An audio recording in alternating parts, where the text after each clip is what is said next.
If you're coming here after watching part 1, thanks for sticking with me through what I know is an overly long way of reaching my point, though by now I'm sure you realize that the point of these videos is twofold. Now, you may not necessarily agree with my opinions on the tone of each arc that I presented, but hopefully my rationale should at least give you an understanding of where my reasoning is coming from. And understanding this reasoning is important, because the tone of each arc is one half of the equation when trying to understand how Togashi uses villains. The other half of the equation? Each arc's approach to themes. Along with tone, Hunter x Hunter has huge variability in the complexity, depth, and type of themes in each of its arcs. But there is a pattern here. When looked at in conjunction with tone, the theming in each arc paints a perfect picture of what the antagonist of that arc needs to be. Now, I won't be talking about every theme in each arc, because if so, I'd never finish editing this video. So instead, I'll be discussing the broad strokes ideas of each arc, and how they combine with the tone to show us what each arc's villain had to be like. The themes and purposes of the Hunter exam are multidimensional. Through the nonchalant attitude towards death, the perilous tests, and the scheming that occurs, this arc is communicating that this is a punishing world, and that you must have conviction, power, and skill to become who you want to be. This is done in this context, using the goal of becoming a hunter, but this idea is not set, and it is insinuated to extend beyond what was portrayed in this arc.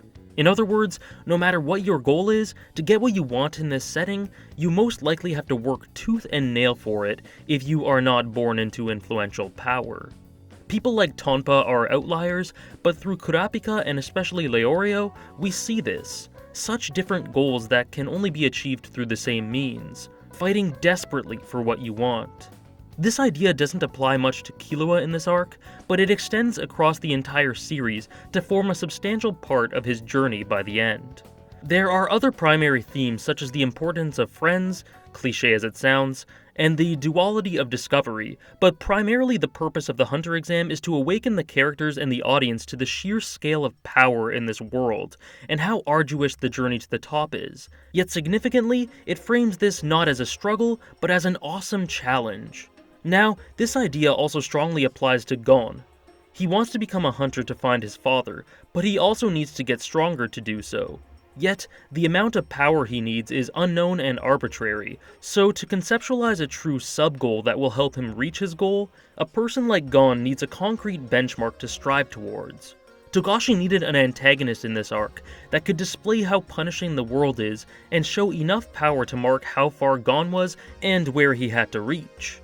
To show not only how much resolve Gon and friends had to have in the exam to get their license, but how strong the world was outside of the exam. The antagonist needed to achieve all this, and because of the light tone of the arc, they could not be too dark of a villain.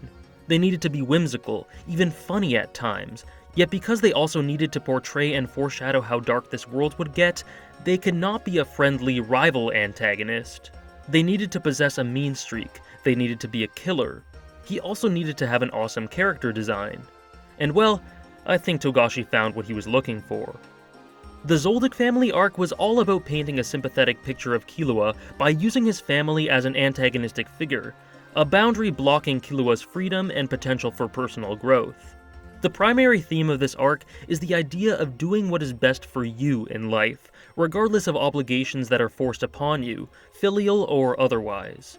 It's about determination, not just for Killua, but for his friends trying to get to him.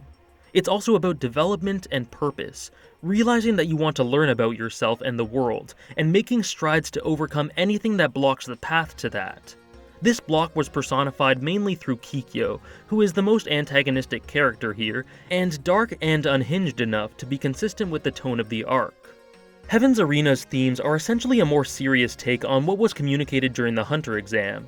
It had to be a manifestation once again of the idea that progress in this world is incremental and difficult. The boys learn about Nen, and Gon in particular has grown in spades since the exam, and Heaven's Arena acknowledges that through the quick climb through the ranks at the tournament. But simultaneously, it's a tease that's meant to show that Gon is still far from where he needs to be. It's saying that life endeavors are a marathon, not a sprint, and that the goal on the horizon is only attainable by paying attention to the details along the way. Interestingly enough, it sort of ties in with Jing's famous words.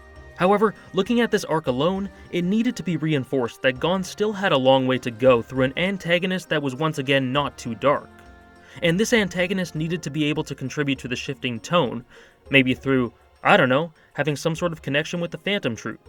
As always, Hisoka checked all of the boxes, proving that he is as great of a character mechanically as he is in terms of characterization. York New is by far the richest of the arcs in terms of theming up until this point. I won't dwell on this much as I have covered it extensively in other videos, but so many ideas are packed into these chapters. The theme of losing oneself, the nuances of revenge, the concepts of belonging, purpose, and family, identity, the series' first tussle with moral ambiguity, and more are all tackled here. And while the elements I talked about earlier keep the arc from getting too grim, it still needed someone to crank up the darkness. Chrollo allows all of this to happen and does it with pure artistry. Now, a good portion of these themes are expressed through Gon and especially Kurapika, but they only manifest in our protagonists because the stimulant of Chrollo and the spider caused them to react in this specific way. Anyways, I'll stop gushing about Chrollo, but check out my video on him and the sources I included in the description of it for an elaboration on why he's excellent. In an arc that explores the nuances of human versus monster, it seems a bit superfluous to talk about why Meruem was essential. The foreshadowing of his birth and his early life set the incredibly dark tone early on. His later dynamics with Komugi are the basis for the arc's ideas on love, and the pivot that influences the audience's change in perspective on him. His parallels with both Gon and Netero drive home the ideas on humanity's monstrous nature, and are essential to the key representation of Meruem slowly turning more human, as Netero personifies the destruction that humanity can bring through the miniature rose, and as Gon gets lost in darkness. He also serves as the focal point for the Royal Guards' admiration, which then reveals each of their human fixations, their pseudo-tragic flaws.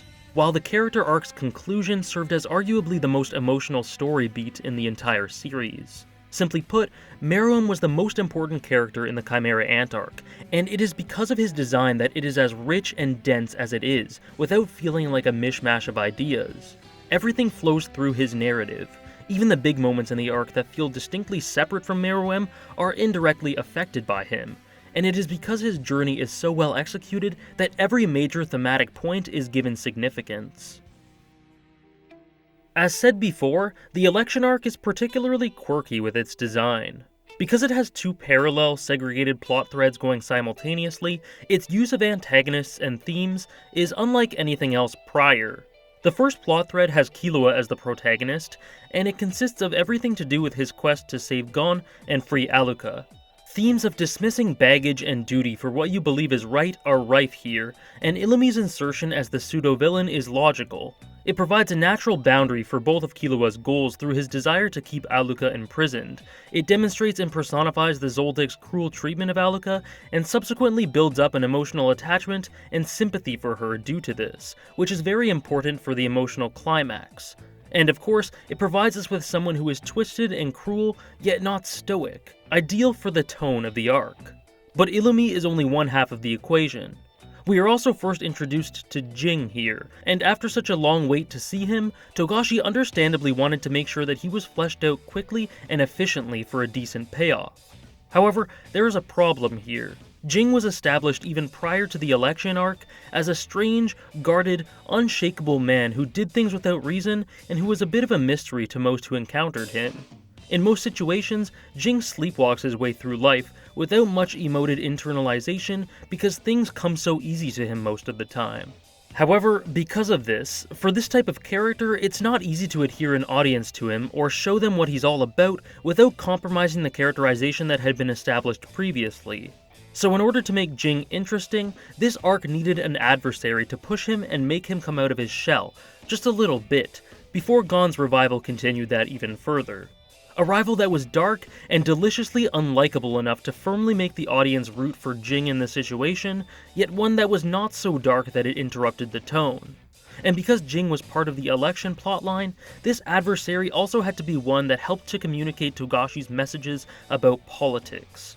Primarily, that the whole thing is pretty silly and easily influenced by groupthink, public perception, and the echo chamber effect.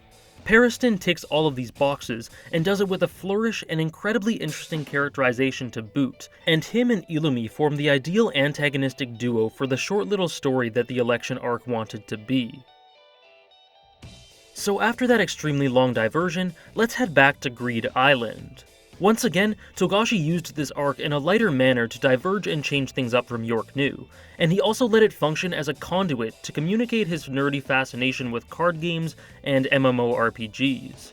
It was an arc whose function was essentially to further strengthen Gon and Killua's relationship and increase their power for the hike that was about to occur in the Chimera Ant arc.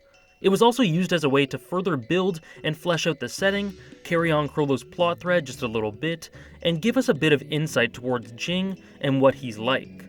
Thematically, it says a lot about raw human desperation, and how far we are willing to go to reach our goals.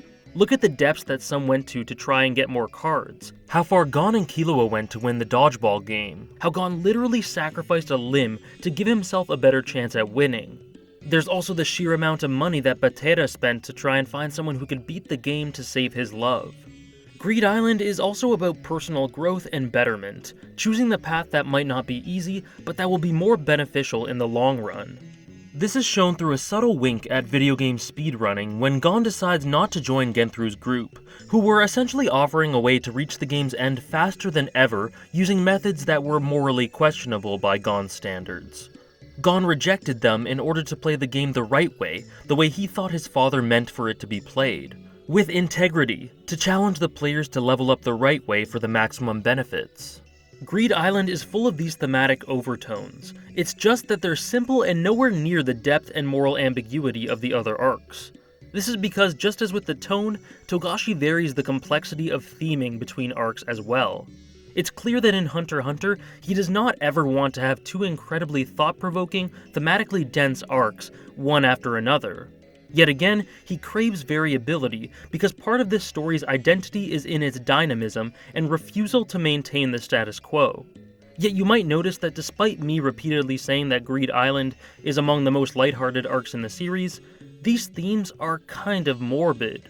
It's an arc that displays the lengths people will go to satiate their greed, and this is not a lighthearted idea.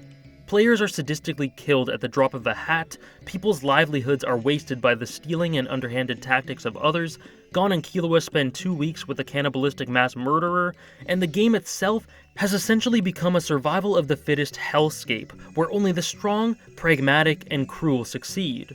Yet, if you've watched Greed Island, you'd know that these dark concepts are far from the focus.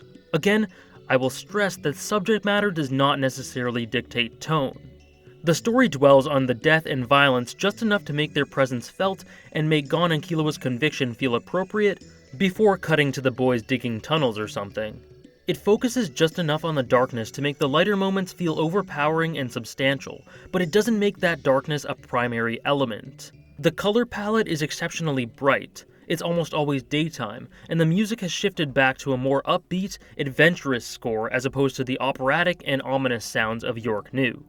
The feel of the arc is one of adventure and fun, supplemented by the cutting yet endearing certified second best girl in the series, Bisky. But there's no need for me to tell you all this. If you've watched or read the arc, you know that it feels much more Hunter Exam than Chimera Ant. So when fitting in an antagonist for Greed Island, we need a person who is able to be detestable and cruel in order to properly show the competitive nature of this game. One who goes against what Gon believes the game to be made for. Someone who does terrible things out of desperation and greed to communicate that theme. A player that is not overly complex because the themes are not overly complex. And to top it all off, he needed to be able to keep the tone of the arc light, because that's what Togashi was going for. A twisted cheat who provides a huge challenge for the boys, causing them to train and improve. One who works as a platform to show off the mechanics of the game. A person with enough to his characterization to shoulder the themes of the arc and perform his function, yet straightforward enough to maintain the simplicity of the story without overstepping his bounds. Almost a simple, one-minded final boss archetype, which makes sense given everything about Greed Island. Someone who, as a result, almost had to be cliché and campy to fulfill all of these requirements. so it makes sense that Togashi penned Genthru the way he is. Once again, it's all about what benefits the narrative. Gon wins not just a physical battle, but an ideological one against Genthru. By beating him, he is showing that his choice at the beginning of the arc to reject the speedrun and take the slower path with more potential for growth was the right one. By winning, he shows him that while everyone experiences desperation, there are certain ways to go about achieving one's goals with honesty and without being a terrible, immoral person, and that experience and working hard are more beneficial than shortcutting one's way through life. Genthru is a personification of the desperation that defines the arc, and most importantly, he is overshadowed by the fun and hype moments. Genthru was a terrible person, but he did not have any presence. His words never struck a chord, and he wasn't that interesting of a man. And this was a good thing, because if you felt the aura of a cruel villain in almost every scene throughout the tale, like Togashi did with Chrollo and York New, Greed Island would have been far darker than intended. Even his character design is forgettable. Compare it to the other villains in the series, and it's clear that this was intentional, because it's not as if Togashi has trouble creating memorable-looking characters. Genthru is simple and lacking because he needed to be, not because he was written poorly. He's powerful and has an interesting Nen ability, but his personality is nothing to write home about, and there are no particularly thought-provoking themes associated with him. As such, a lot of people write him off as underwhelming. But the problem is that this is usually in comparison to other villains in the series, when this is not the proper way to evaluate Genthru. The truth is that he is exactly what the arc needed in a villain. Since we understandably have a craving for interesting, complex antagonists in fiction, all of the good that Genthru does functionally tends to be overlooked because he isn't that noteworthy. Does he serve as important of a role as Hisoka? No, but that's fine. Is he as expertly crafted as someone like Chrollo, Meruem, or Shiapoof? No, but he didn't need to be. Could he have had a more interesting personality? Yeah, but he didn't for good reason, and therefore chastising him in comparison to the other villains in the series is not a fair way to go about it. People tend to look at villains as standalones. However, they should not just be judged independent from their story, but also through how they contribute to their narrative. Genthru is a prime display of bigger picture thinking when it comes to writing. Greed Island may not be everyone's favorite arc, but it's still an important one full of great moments. And Genthru is probably everyone's least favorite villain. Hell, he's by far my least favorite, but he's vital. Everything works like clockwork because of him, and he's the type of character who isn't really notable when he's on screen or page, but whose absence or replacement would leave a gaping hole and a mess of an arc in its wake. Thanks very much for watching. This was a bit of a different style of video for me, but I hope you enjoyed a slightly different look at Hunter x Hunter. I'd just like to thank my patrons so much for their continued support. In particular, this month I'd like to show appreciation to Han Zhang, Daniel Hughes, Jimmy, John Mundell, Gaius, Anonymous, Scaffo, Gabriel Nair, Sufyan S., Neil Sharma, Jeremy Butler, and all of the rest. If you enjoy this video and want to see me make more, consider subscribing, commenting, liking, and even contributing on Patreon if that's something you're into. Cheers again, and have a good one.